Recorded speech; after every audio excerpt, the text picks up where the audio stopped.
Shalom. Silakan duduk Bapak Ibu Saudara. Puji Tuhan, senang sekali kita bisa jumpa kembali. Saya juga tidak janjian, kali ini saya pakai celana krem putih.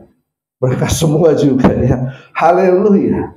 Nah, adalah hal yang indah ketika kita bisa ada di tengah-tengah persekutuan umat Tuhan. Amin. Kita adalah keluarga Tuhan. Amin. Katakan kiri kanan, kamu itu keluargaku dalam Kristus. Haleluya. Nah, dalam kehidupan ini kita menjalani kehidupan dengan berbagai cara, dari latar belakang, ada banyak keputusan, ada banyak hubungan-hubungan yang kita kerjakan, dan kadang-kala ada hubungan-hubungan yang harus kandas di tengah jalan, ada cinta yang ditolak, betul kan? Ada cinta yang bertepuk tangan sebelah, ya, dan sebagainya. Nah, tapi dalam hubungan-hubungan itu ada hal yang harus kita perhatikan. Kenapa hubungan-hubungan ini bisa tidak terlaksana dengan baik, tidak memiliki kontinuitas, tidak sampai pada akhirnya? Nah, ini dia. Judul khotbah pada pagi hari ini adalah kalahkan monster kecil dalam dirimu. Katakan, kalahkan monster kecil dalam dirimu.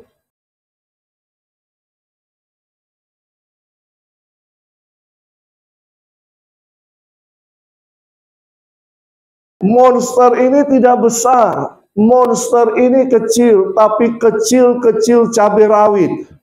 Ya, kecil-kecil bisa mempengaruhi. Kecil-kecil bisa menghancurkan. Kecil-kecil berkuasa. Ya, kalau kita biarkan monster kecil ini, maka semua hubungan-hubungan kita, bahkan semua yang kita bisa rencanakan masa depan kita, itu bisa terkendala, tidak akan tercapai. Amin. Ada monster kecil ternyata dalam kehidupan kita. Saudara percaya ada monster kecil? Amin. Nah, secara psikologi dikatakan begini, ternyata dalam kehidupan manusia itu ada sifat kebinatangan. Bulan lalu saya sudah jelaskan kan, bahan baku penciptaan manusia dengan hewan itu sama. Dari mana? Dari mana? Dari debu tanah. Hewan binatang diciptakan dari debu tanah. Baca Kejadian pasal 2. Manusia juga diciptakan dari debu tanah. Tapi apa yang membedakan manusia dengan hewan? Manusia diberikan roh Allah, betul kan? Hewan tidak. Nah, yang jadi pertanyaannya, kalau manusia meninggalkan roh Allah itu atau membuang roh Allah itu, manusia sama dengan? Makanya ada sifat kerimbaan dalam setiap pribadi manusia, betul kan? Ada kebinatangannya. Mohon maaf, ini memang seperti itu kan. Nah, itulah monster kecil. Ya, monster kecil ini ada dalam kehidupan kita. Nah, apa monster kecil itu? Yakobus 3 ayat 1 sampai 12 menjelaskan tentang monster kecil ini. Ya. Maka adalah satu tulisan konseling, tentang pelajaran konseling. Ada monster dalam kehidupan kita. Ya. Yakobus 3 ayat 1 sampai 12, mari kita baca sama-sama. Bapak Ibu sudah dapat? Yakobus pasal 3 ayat 1 sampai yang ke-12. 1, 2, 3. Saudara-saudaraku, janganlah banyak orang di antara kamu mau menjadi guru. Sebab kita tahu bahwa sebagai guru kita akan dihakimi menurut ukuran yang lebih berat. Sebab kita semua bersalah dalam banyak hal. Barang siapa tidak bersalah dalam perkataannya, ia adalah orang yang sempurna, yang dapat juga mengendalikan seluruh tubuhnya. Kita mengenakan kekang pada mulut kuda, sehingga ia menuruti kehendak kita. Dengan jalan demikian, kita dapat juga mengendalikan seluruh tubuhnya. Dan lihat saja kapal-kapal, walaupun amat besar dan digerakkan oleh angin keras, namun dapat dikendalikan oleh jurumudi yang amat kecil menurut kehendak jurumudi. Demikian juga lidah, walaupun suatu anggota kecil dari tubuh, namun dapat memegahkan perkara-perkara yang besar. Lihatlah, betapapun kecilnya api, ia dapat membakar hutan yang besar. Lidah pun adalah api. Ia merupakan suatu dunia kejahatan dan mengambil tempat di antara anggota-anggota tubuh kita sebagai sesuatu yang dapat menodai seluruh tubuh dan menyalakan roda kehidupan kita. Sedang ia sendiri dinyalakan oleh api neraka. Semua jenis binatang liar, burung-burung, serta binatang-binatang menjalar dan binatang-binatang laut dapat dijinakan dan telah dijinakan oleh sifat manusia. Ayat 8, tetapi tidak seorang pun yang berkuasa menjinakan lidah. Ia adalah sesuatu yang buas, yang tak terkuasai, dan penuh racun yang mematikan. Dengan lidah kita memuji Tuhan, Bapa kita. Dan dengan lidah kita mengutuk manusia yang diciptakan menurut rupa Allah. Dari mulut yang satu keluar berkat dan kutuk. Hal ini, saudara-saudaraku, tidak boleh demikian terjadi. Adakah sumber memancarkan air tawar dan air pahit dari mata air yang sama? Saudara-saudaraku, adakah pohon ara dapat menghasilkan buah zaitun? Dan adakah pokok anggur dapat menghasilkan buah ara? Demikian juga mata air asin tidak dapat mengeluarkan air tawar. Jadi ayat-ayat ini menjelaskan tentang monster kecil itu. Apa monster kecil itu? Apa monster kecil itu? Puji Tuhan, khotbah saya selesai. Iya kan? Monster kecil itu. Mau dilanjutkan Bapak Ibu? Oh, lanjut. Oke. Ya. Saya kira Bapak Ibu sudah tahu jawabannya. Ya. Yakobus menjelaskan dengan sungguh-sungguh, dengan detailnya tentang monster kecil ini. Lidah. Lidah itu tidak berstruktur, tidak bertulang. Makanya dia gampang. Lidah juga enak kalau dibikin coto, betul kan? Saya suka, istri saya dan saya suka. Kalau makan coto, itu harus ada lidahnya. Enak, empuk-empuk, kenyal. Tapi, Yakobus menjelaskan bahwa dia itu kecil. Anggota tubuh yang kecil. Namun dia dapat memegahkan perkara-perkara yang besar. Dia dapat apa? Membanggakan hal-hal yang sebenarnya tidak perlu dibanggakan. Ya, dia kecil, dia bisa membakar, dia bisa menjadi racun, bercabang. Betul kan? Ini memang kenyataannya kan. Lidah itu bisa berbisa. Bahkan bisa lidah itu bisa menghancurkan sampai sehancur-hancurnya. Nah, Yakobus, kenapa Yakobus menuliskan ini?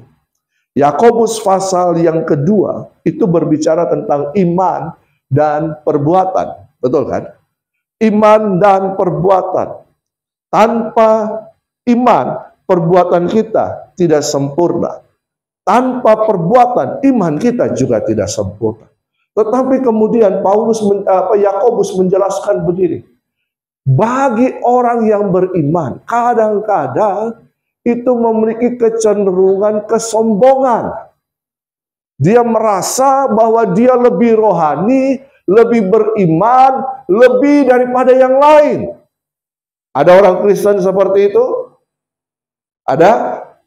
Makanya Yakobus 3 ayat 1 berkata, saudara-saudaraku, jangan banyak orang di antara kamu mau menjadi guru. Maksudnya begini, menjadi guru itu baik. Apa tugas guru? Mengajar, mendidik. Betul kan? Tetapi itu baik, betul kan? Itu baik supaya orang yang tidak tahu menjadi tahu, orang yang tidak pintar menjadi pintar, begitu kan? Dan itu tugas guru. Tetapi guru yang dimaksudkan di sini adalah menggurui.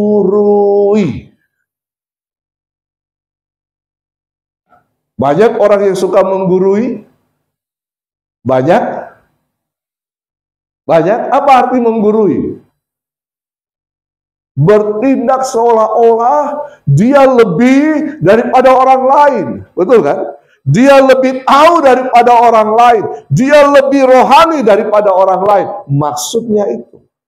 Dan kata-katanya itu adalah imitatif. Menekan. Intimidatif. Itu terlalu banyak dulu. Ya. Intimidatif. Menekan. Dan sok tahu, sok benar. Ini yang dimaksudkan, ya. Sebab guru itu akan dihakimi menurut ukuran yang berat. Ya, jangan sampai disalah mengajar. Seperti itu. Nah, dikatakan ayat yang kedua, sebab kita semua bersalah dalam banyak hal. Barang siapa tidak bersalah dalam perkataannya, ia adalah orang yang sempurna. Adakah di antara Bapak Ibu Saudara yang tidak pernah salah ucap? Ada? Tolong mengaku. Yang suka salah ucap. Oh, puji Tuhan.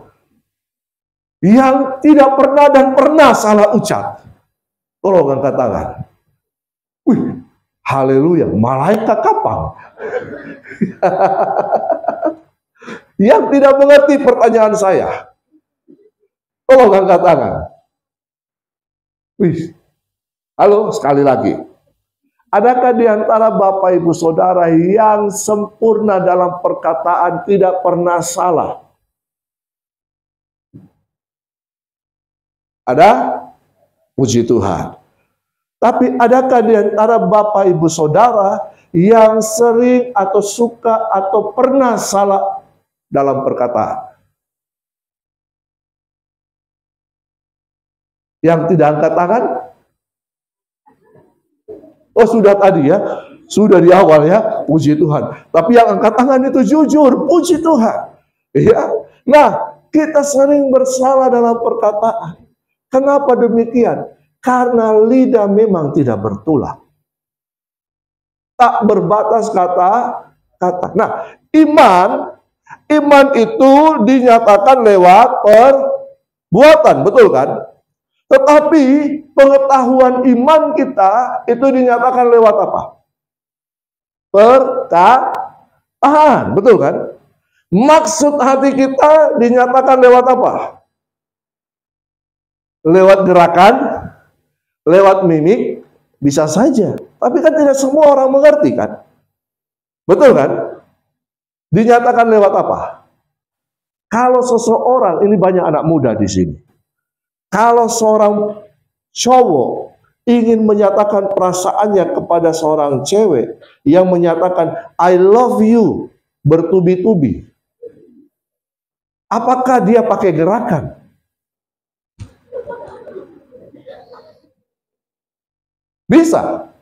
Bisa saja, betul kan? Tapi lebih afdol pakai apa?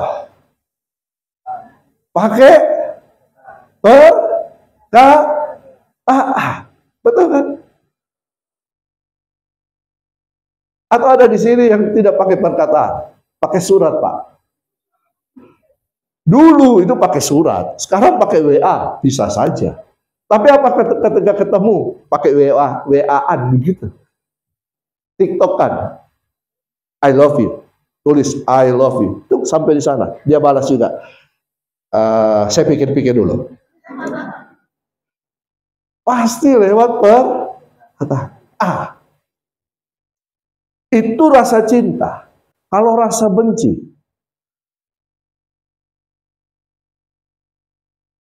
bisa ditujukan dengan gerakan, dengan ekspresi, bisa. Tapi kadang-kadang ada orang yang tebal telinga, tebal mata, tidak tahu apa itu. Biasanya dipakai apa? Perkataan. Nah, perkataan ini, lidah kita ini, itu merupakan hal yang luar biasa. Makanya dikatakan kita harus mengenakan kekang pada mulut kita. Ada suatu contoh begini. Ada seekor kucing.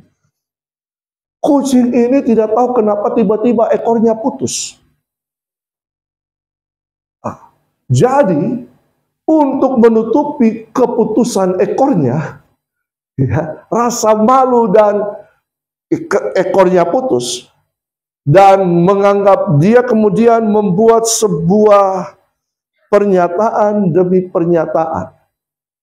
Dia mulai kumpulkan kucing-kucing yang lain, lalu kemudian dia mulai menyatakan begini, "Hei teman-teman, ternyata tidak punya ekor itu sungguh berbahagia." Kenapa demikian? Satu, kalau kita punya ekor, kalau kita lewat di pintu, tiba-tiba pintu tertutup, ekor kita pasti terjepit. Dan banyak hal mulai mempengaruhi. Nah, kalau kita mempengaruhi orang lain, apakah pakai gerakan?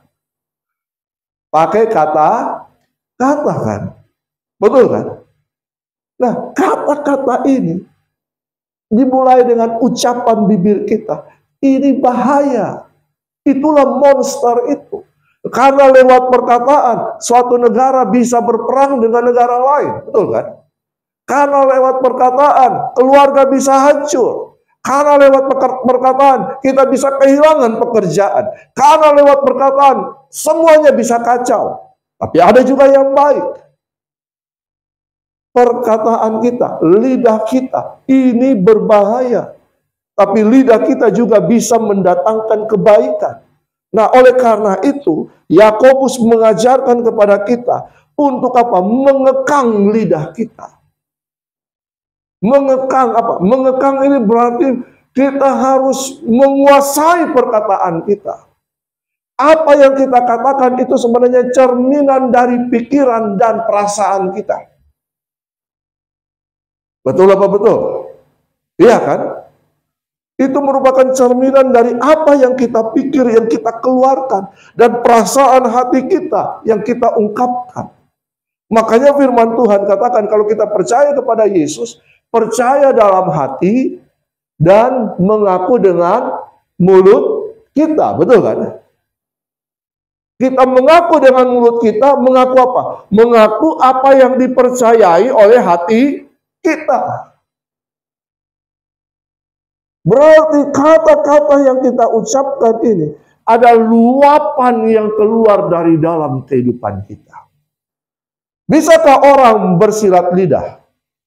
Apa artinya bersilat lidah? Adu argumen, betul kan?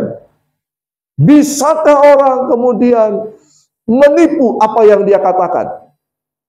Hati tidak sesuai dengan perkataan. Bisa? Bisa saja. Itulah lidah. Itulah perkataan. Kita bisa saja berkata, mulutku penuh dengan pujian. Lagu, firman mengatakan begitu kan? Tapi di sisi lain, dengan mulut yang sama kata firman Tuhan, Yakobus menjelaskan, dengan mulut yang sama, mulut kita pun penuh dengan kata-kata hujatan, kata-kata kebencian, kata-kata makian. Betul kan? Bisa nggak? Bisa. Amin. Hal itu bisa. Makanya ya, lidah atau perkataan kita ini acap kali menjadi monster kecil dalam kehidupan kita. Dan karena dia ini monster kecil, tapi punya pengaruh yang luar biasa, yang bisa menimbulkan dampak yang besar. Kalau kita pelajari dari Yakobus pasal 3 tadi, tentang lidah, lidah itu dapat merusakkan. Merusak apa? Banyak hal. Bahkan merusak kebaikan-kebaikan yang pernah kita lakukan. Hati-hati sekarang. Ya, hati-hati. Karena jejak digital itu tidak mudah untuk dihapus. Dan manusia itu sering apa? Mengacu kepada masa lalu. Iya kan? Orang itu bisa, nah, dulu itu perjanjian itu dengan ucapan. Ya, dulu betul kan? Kalau orang berjanji itu pakai, orang yang dapat dipercaya adalah orang yang dapat dipegang katanya. Itu menunjukkan integritas seseorang.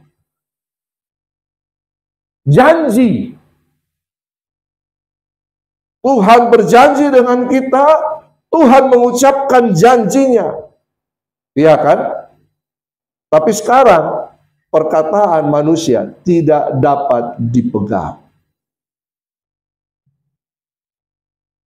Betul apa betul? Ya, makanya Yakobus pasal 3 ini ayat 5 sampai 7 mengatakan lidah itu dapat merusakkan. Ayat 8 sampai 11, lidah itu dapat mencemarkan. Karena itu kita harus menguasai lidah kita, menguasai perkataan kita. Alkitab berkata sebelum kita bicara pikir dulu. Ada orang yang bicara kemudian baru berpikir. Tapi Alkitab mengajarkan pikir dulu baru bicara. Jangan sampai kita salah ucap. Nah, berikutnya. Perkataan kita itu merupakan benih. Ya. Ya apa ya? Benih. Apa yang kita sering perkatakan keluar itu bagaikan benih. Dan itu bisa bertumbuh dan menghasilkan buah. Makanya Alkitab mengatakan siapa yang memperkatakan, yang mengeluarkan angin akan menuai puting beliung. Amsal mengatakan demikian. Kalau ya, ini orang tua ya, di sini juga banyak orang tua. Kalau orang tua sering memperkatakan hal negatif terhadap anaknya, berarti kita sedang menabur benih negatif terhadap anak kita. Anak kita akan tumbuh dengan dari bibit yang negatif, akhirnya menjadi orang yang negatif. Kata-kata kita, ujaran kebencian, kita taruh terus. Hati-hati, suatu saat kita akan menuai badai, kita akan menuai puting beliung. Ya. Ini kata-kata. Nah, oleh karena itu, kita harus menguasai. Bagaimana caranya kita menguasai kata-kata kita? Kuasai pikiranmu.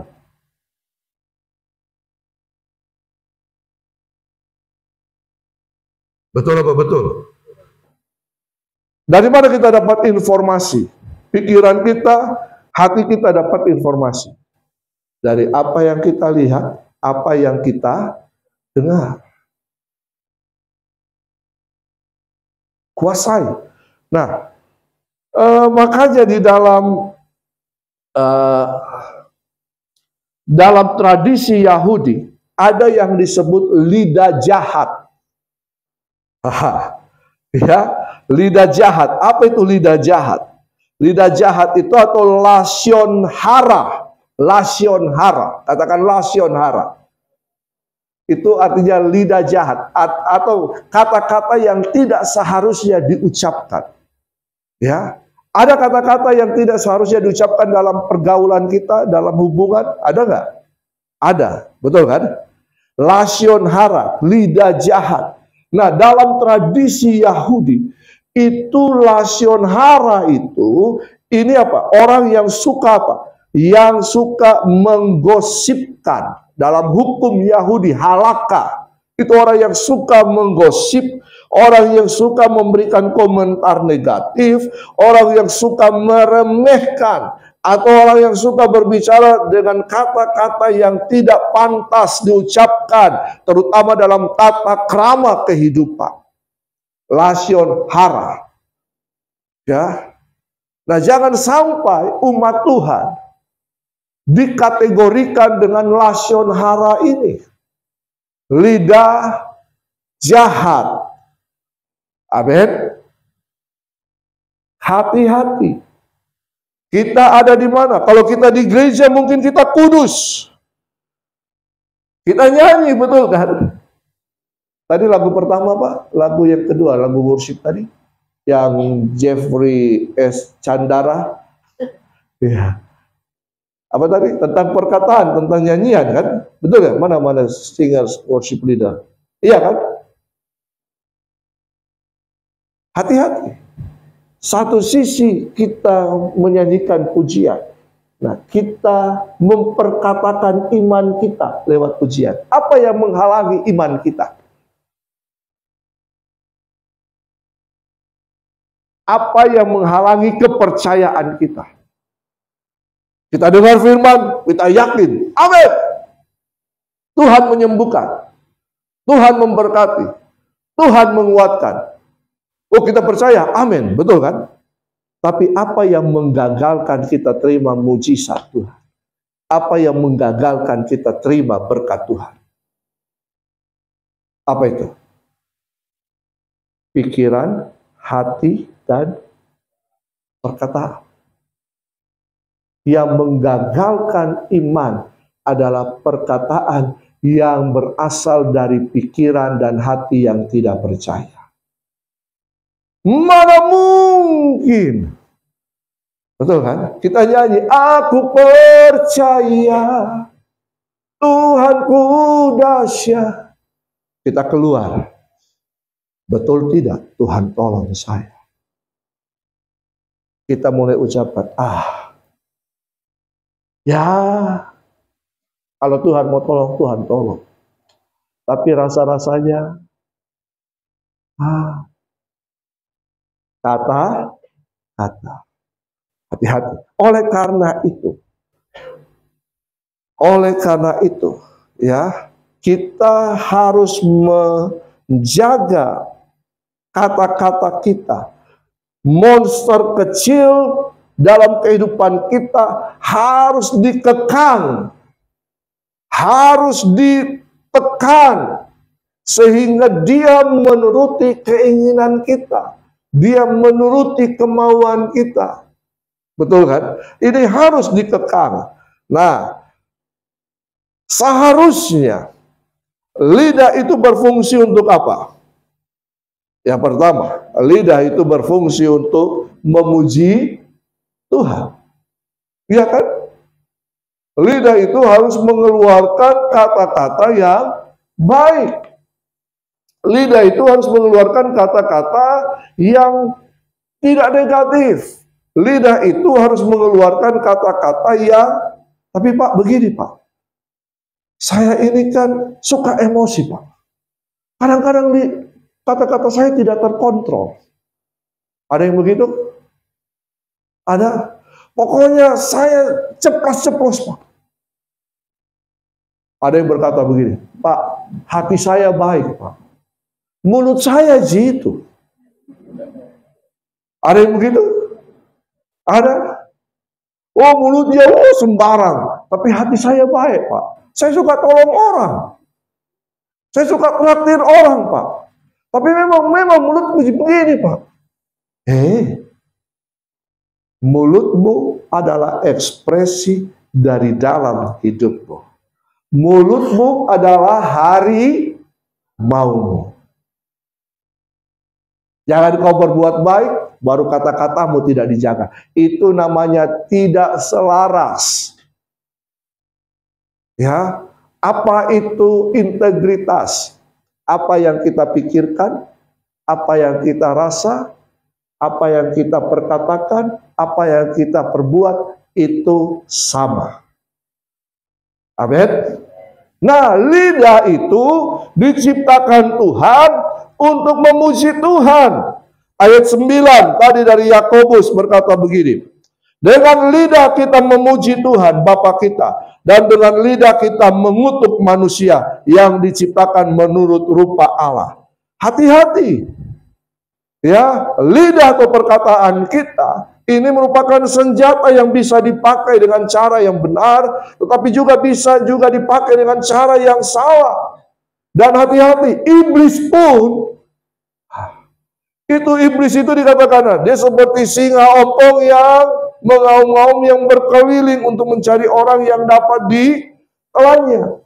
Nah, orang yang dapat ditelannya ini adalah orang yang membuka celah bagi iblis. Hal yang paling mudah iblis bekerja dalam kehidupan kita adalah lewat perkataan kita. Iblis bisa mengambil perkataan kita dan kemudian membalikkan kepada kita. Hati-hati. Ya. Makanya dikatakan, kita harus memuji Tuhan. Untuk apa? Supaya kita tidak mengucapkan hal-hal yang negatif. Pujian selalu ada. Untuk apa? Mengurangi dan menghilangkan hal-hal negatif. Makanya seringlah memuji Tuhan.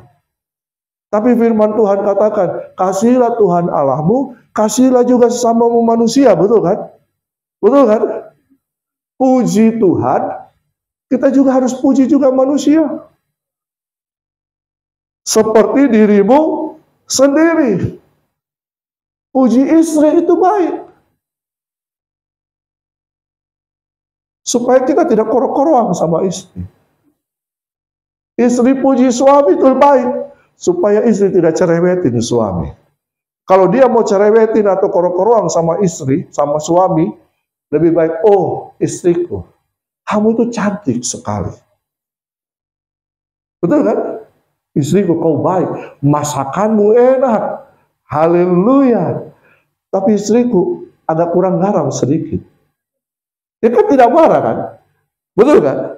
Itu pujian. Kita memberikan pujian kepada Tuhan, kita juga menghargai sesama kita. Lasyon, hara harus dihilangkan dalam kehidupan kita. Nah, karena itu, ini statement berikutnya. Dengan lidah kita memuji Tuhan, mengagungkan pribadinya, memuliakan namanya, dan mensyukuri pekerjaan-pekerjaan yang dibuatnya. Berarti, lidah kita ini perlu dilatih, lidah kita perlu dibiasakan untuk dipakai mempermuliakan nama Tuhan. Mazmur Daud berkata, 7 kali sehari aku memuji Tuhan, aku menyembah Tuhan. Mulutku penuh dengan pujian kepada Tuhan. Ya. Isi kebaikan Tuhan dalam pikiran kita. Hati kita diperbaharui. Perkataan kita akan diperbaharui. Nah, berikutnya yang kedua. Perkataan itu atau lidah itu harus memberkati sesama. Jangan biarkan monster kecil lidah itu menguasai kita. Yakobus mengatakan apa? Lidah itu seperti api kecil. Coba kita baca ulang. Ya. Ayat yang ke-6. Lidah pun adalah api. Ia merupakan suatu dunia kejahatan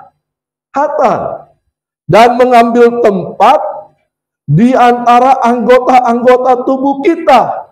Lidah ini seperti api, dia adalah dunia kejahatan, dia mengambil tempat di antara anggota-anggota tubuh kita.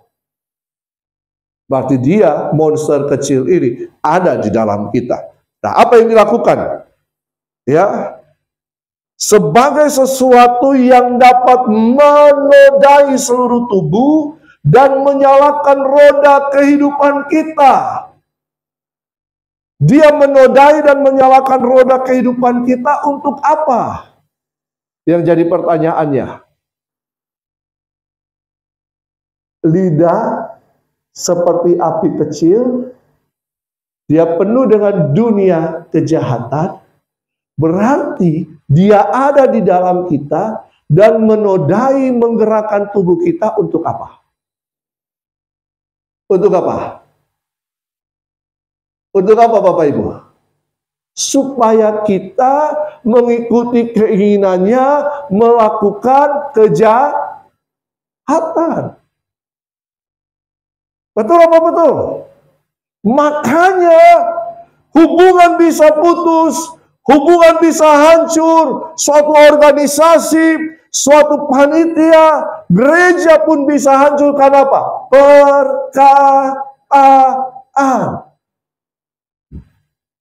Kalau monster kecil ini tidak dikuasai, dia akan mengeluarkan kejahatan.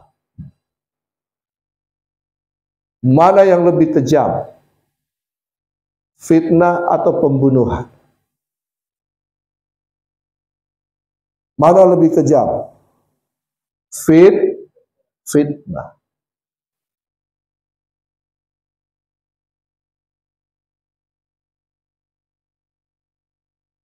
Kita banyak kali tersakiti karena apa Bapak Ibu, Saudara, adik-adik? Kenapa? Karena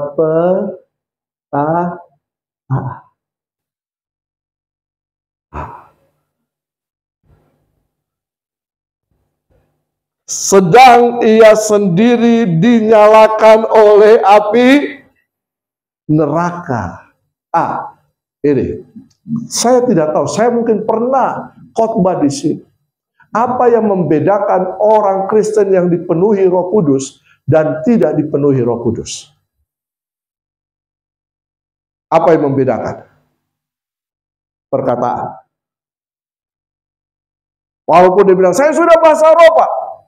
Tapi kalau kata-katanya seringkali membenci, ujaran kebencian, kejahatan, fitnah, dan semuanya, berarti masih ada api neraka di dalam hidupnya.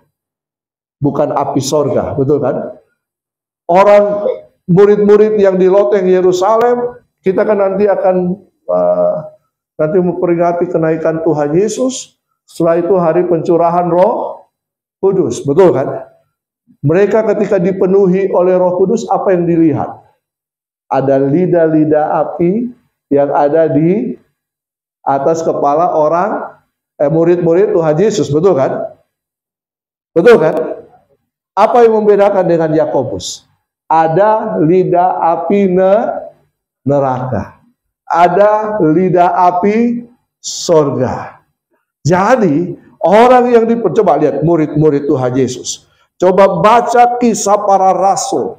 Mereka dalam kehidupan mereka, ketika di penjara dan masa aniaya dan sebagainya, mereka tetap memuji Tuhan kan? Mereka tetap memperkatakan perkataan-perkataan yang baik, memberkati sesama, betul kan? Betul kan? Iya kan? Bahkan Paulus di hadapan Felix, Raja Kaisar pada waktu itu apa yang dia katakan? Dia memperkatakan kesaksian imannya. Dia tidak mengatakan, saya ini difitnah, saya ini disalah-salahkan, saya ini begini. Tidak kan? Tapi dia memperkatakan imannya. Ya. Sehingga saya lupa, Felix berkata, hampir-hampir saja saya menjadi percaya. Hati-hati. Makanya dikatakan di sini, ayat yang kedua tadi itu, ayat yang ke-10, dari mulut yang satu keluar perkataan kutuk. Hal ini tidak boleh saudara-saudaraku terjadi. Ucapan berkat adalah hal yang seharusnya meluncur dari perkataan mulut kita kepada orang lain. Makanya dikatakan ketika kamu bertemu seseorang, ucapkanlah berkat. Kata shalom itu berarti kita sedang memberikan berkat bagi orang lain. Ya. Ucapkan berkat, jangan ucapkan kutuk. Terutama bagi anak-anak kita, istri kita, dan dalam persekutuan keluarga Tuhan. Hati-hati, ya. Kenapa terjadi pahit hati, luka batin? Karena ini perkataan kutuk. Hati ini adalah sumber. Makanya kalau hati kita tersakiti, Hati kita tidak diselesaikan. Hati kita menyimpan akar pahit. Yang keluar itu pahitan. Perhatikan orang yang sering mengatakan kebencian, kepahitan. Hatinya pasti pahit. Ya. Nyatakan ucapan yang memberkati. Membangun orang lain. Selesaikan hatimu. Jangan suruh Tuhan jaga hati. Kita sendiri yang harus jaga hati kita. Ada lagunya apa? Tuhan jaga hatiku. Betul kan? Saya lupa itu. Tapi Amsal berkata apa? Jagalah hatimu dengan segala kewaspadaan. Nah, yang ketiga, perkataan kita harus menyegarkan, menghidupkan. Apa itu monster? Monster sesuatu yang jelek, yang tidak baik. Betul kan? Monster. Saudara nonton film-film, kartun dan sebagainya, ada monster. Ya, saudara tidak suka kan? Ya. Yang keji, yang kejam, yang ya walaupun ada yang bagi anak-anak ada yang monster kemudian dijadikan baik, ya monster tetap monster. Harus kuasai. Adakah sumber memancarkan air tawar dan air pahit dari mata air yang sama? Tidak ada. Betul kan? Yang ada adalah antara air laut dan air tawar. Di tengah-tengahnya ada yang namanya air payau. Betul kan? Percampuran antara air tawar dan air asin. Ya, air payau. Tapi tidak ada dalam satu sumber yang sama. Keluar dua rasa. Tidak ada. Tapi lidah bisa. Makanya lidah ular itu bercabang dan berbisa. Jangan sampai ada ular-ular dalam kehidupan kita. Ya, monster. Biarlah perkataan kita seperti oase yang menyegarkan. Saudara, jemaat Tuhan di tempat ini, biarlah perkataan kita penuh dengan nasihat. Nasihat yang bukan menggurui, tapi nasihat yang membangkitkan. Nasihat yang bukan menyalah-nyalahkan. Ada nasihat yang suka menyalah-nyalahkan, ada banyak. Tetapi nasihat yang memberikan solusi, ketenangan. Makanya Alkitab berkata, biar perkataan kita manis, sedap didengar. Perkataan yang memberikan oase. Apa itu oase? Oase itu adalah sumber air di tengah hutan. Benar? Di padang gurun. Sehingga ada orang-orang yang haus, yang lapar, yang dahaga, yang kecewa, yang sakit hati, yang penuh akar pahit, yang kemudian penuh dengan hal-hal yang negatif. Ketika bertemu dengan saudara, dia disegarkan. Karena itu apa firman Tuhan katakan? Jaga hati, supaya apa yang keluar dari hatimu pada perkataan adalah sumber kehidupan itu sendiri. Yang menyegarkan, yang menolong orang lain.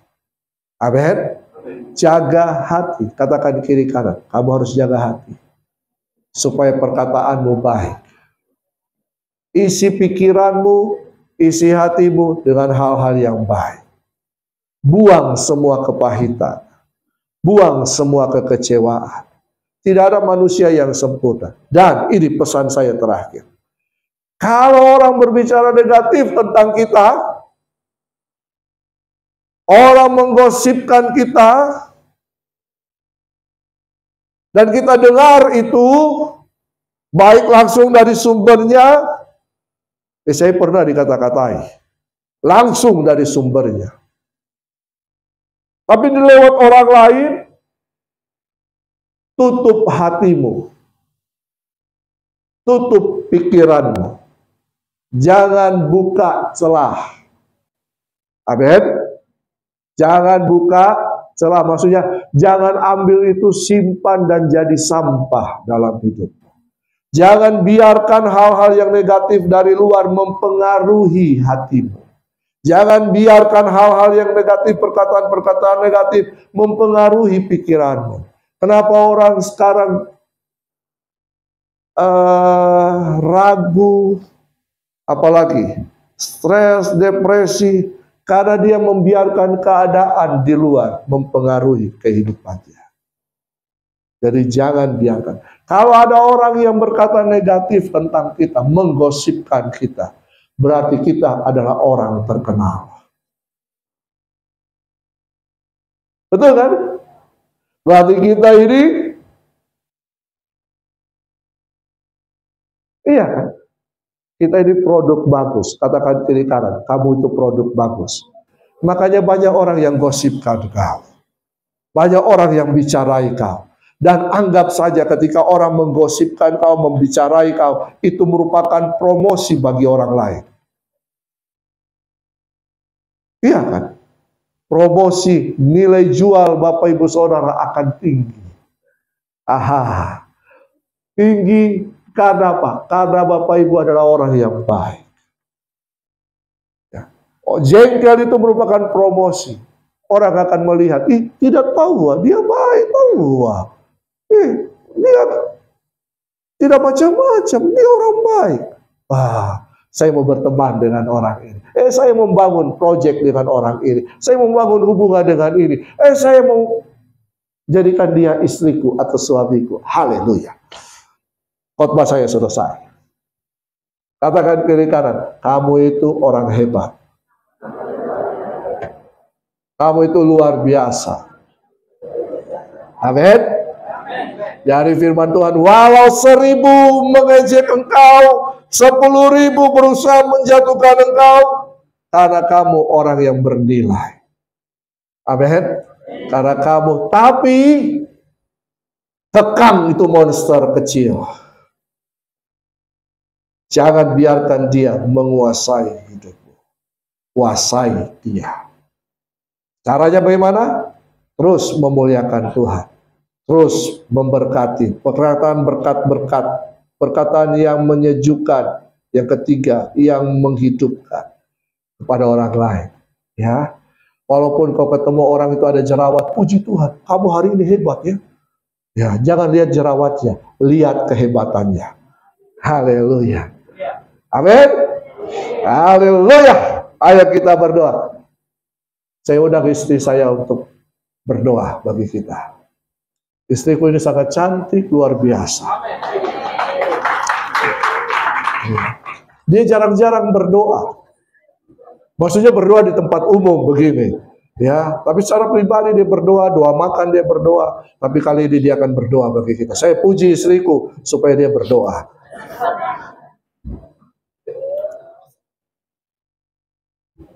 Kita berdoa. Bapak, kami mengucap syukur buat firman yang sudah disampaikan. Biar kiranya kami boleh belajar bersama-sama, biar kami boleh berikan hikmat, berikan kemampuan, biar kami boleh mengetahui dan kami, biar apa yang menjadi perkataan kami untuk memuliakan nama-Mu. Amin. Biar kami tidak memakai lidah kami untuk mengatakan perkataan kutuk atau mengatakan perkataan yang tidak bagus dan sia-sia, Bapak. Biar kami hanya mengatakan perkataan-perkataan yang baik, perkataan yang memuliakan. Terima kasih Bapak, biar Kau berkati kami semua, biar kami boleh melakukan firman-Mu, kami selalu belajar bersama-sama. Kami bersyukur. Amin. Amin. Terima kasih istriku.